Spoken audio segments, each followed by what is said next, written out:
Hey guys, Edgar Ortega here, handsome blind guy. Today I'm going to talk about the best martial art for a blind person to learn. The best martial art for somebody who's visually impaired, somebody who's legally blind, somebody who has vision issues. Of course, I'm going to tell you it is Brazilian Jiu-Jitsu.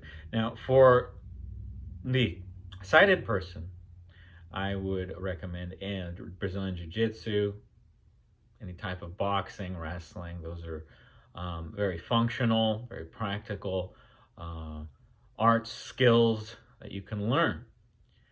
And part of those practical arts, these martial arts, part of the practicality is that they work and you learn to protect yourself, one, by managing distance, and by being able to handle yourself if you're ever forced into a situation where you have to defend yourself.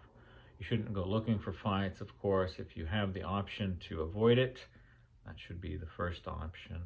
And a lot of times, especially when you teach self-defense or women's self-defense, whatever it might be, you put yourself in a situation where you can exit that scenario as quickly as possible. If you're attacked, you want to be able to get away from that and then run away, if it's possible, if that option becomes available. But you can see from the perspective of a blind person that running away is not a great option, and sometimes it's most certainly not an option most of the time.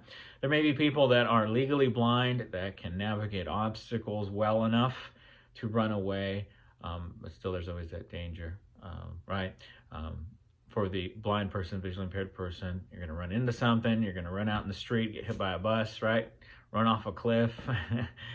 Running away just simply isn't an option. And, if you run into a wall and knock yourself out and somebody's chasing after you, you're not in a good position. And so the other option becomes to engage with that person that's forced you into having to defend yourself. And this is it's not a bad option. When you learn martial arts, you learn to control distance, to maintain the distance, know where you're safe, know where you're not safe. One of the places that you are safe is about 2 body lengths, 2 arms lengths away, and then you try to maintain them so somebody can't strike you, harm you, kick you, punch you,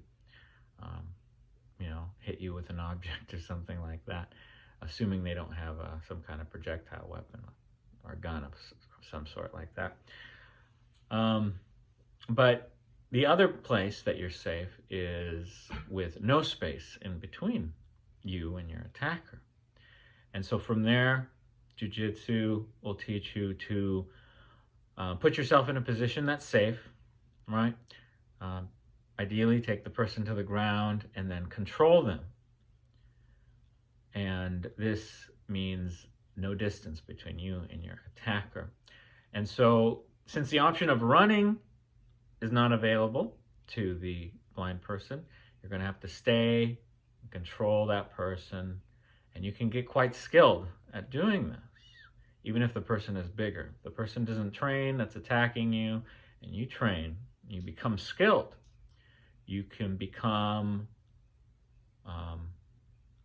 quite skilled at controlling the person, dominating the person, to the point where they are immobilized, to where their threat is neutralized, and you maintain control until some sort of help comes, right?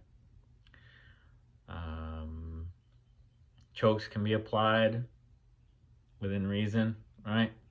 And you can even have a choke to the point where you neutralize the threat and then run away from there. But oftentimes you're just kind of holding the person. And Brazilian Jiu-Jitsu gives you that option.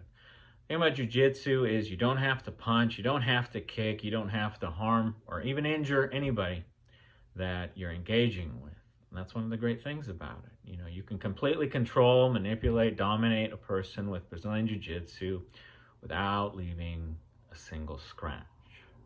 Those options are open to you should you need to control a person, but only to get to that point where you can maintain control. They're not used in order to harm somebody purposefully, but you're simply trying to defend yourself, put yourself in a position where you're safe. And so because blind people don't have the option of running away, the next best thing is to put zero distance between you and your attacker, control them, put yourself in a safe position, some kind of a clinch, take them to the ground, and then control them from there for the blind person. Because you have to stay connected, you have to stay close, because as soon as a person disconnects, you don't know where they are. You can imagine doing this with your eyes closed. If you do jiu-jitsu with your eyes closed, as soon as they disengage, unless you can hear or tell by some other sense that they're near you or about to grab onto you or something like that, you can't tell where they are, and you can't tell what's coming. That's why punches are dangerous. Often, if you're blind, you might be seen by somebody who wants to victimize you as an easy target. Whatever reason, whatever motivation they have to do you harm, right? And so that distance, any distance, is it compromises your safety, because somebody could just walk right up to you and punch you, and you literally won't see it coming.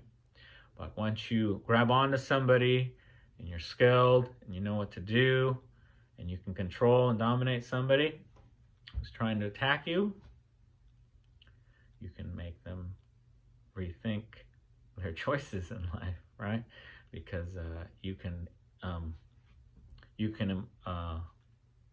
apply great control on somebody, especially if they don't train. And so for that reason, Brazilian Jiu-Jitsu, it's a grappling art.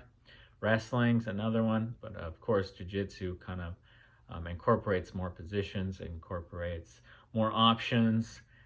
Submissions are always there. They're also there for control. You don't have to break somebody's arm, but you can hold them in a position where you can control them and show them that you're in control. And then you can ask them if they're done, and they'll say uncle. They'll give up, right? But you can maintain control and hold them until help arrives. So if you're visually impaired, if you're blind, legally blind, no matter where you are on that spectrum, I highly recommend that you begin training in Brazilian Jiu-Jitsu for your safety and for the safety of your family. You can be quite effective in protecting yourself and protecting your family against somebody, whether they break into your home or just they simply decide to attack you for whatever reason out in public or wherever you are. And you don't have to hurt the person. You don't have to injure the person. You can control them, hold them, make them rethink their decision by having that skill set in Brazilian Jiu-Jitsu. So I recommend you try this. If you don't train right now, I recommend you find a gym near you where you can check it out, see if it works for you. Of course, you're visually impaired. A lot of people don't understand your situation, and so you got to explain it, and you find a place that will be welcoming to you, that's willing to work with you, that's easy to adapt to this when you're learning new skills, and so you don't have to worry about it being too difficult. Brazilian Jiu-Jitsu makes it easy. If you're in contact with somebody, you can tell where their arms are, you can tell where their legs are as soon as you have contact with them, and when you can learn new skills. Find a good teacher, find a good gym. If you're in Stockton, you can train with me at Stockton Jiu-Jitsu Academy with Professor Rich Flores. It's a great academy, but no matter where you are in the country or in the world, you can find Brazilian Jiu-Jitsu training probably near you. If you don't know much about Brazilian Jiu-Jitsu, you can look up information about it. There's lots of YouTube videos, all sorts of stuff out there, but best thing to do is just simply start training. Unless you're way out and outside of a city, there's probably a Brazilian Jiu-Jitsu school near you, and you can train that. So, visually impaired, you want to learn to defend yourself, protect yourself, or simply to participate in something that is good for your health, good for your mind, body, soul. Brazilian Jiu-Jitsu, you can't go wrong with doing that. And you'll learn a very valuable skill, an extremely valuable skill, where you can defend yourself. And you have options to control a situation, control a person, should they make the mistake of trying to attack you. Anyway, that's the best martial art for visually impaired, blind people to learn, Brazilian Jiu-Jitsu. Thanks for watching. If you got something out of this, please be sure to subscribe to this channel. Hit that subscribe button and interact with and share this video. Thanks for watching. My name's Edgar Ortega, Handsome Blind Guy, and I'll see you, or you'll see me, in a future video.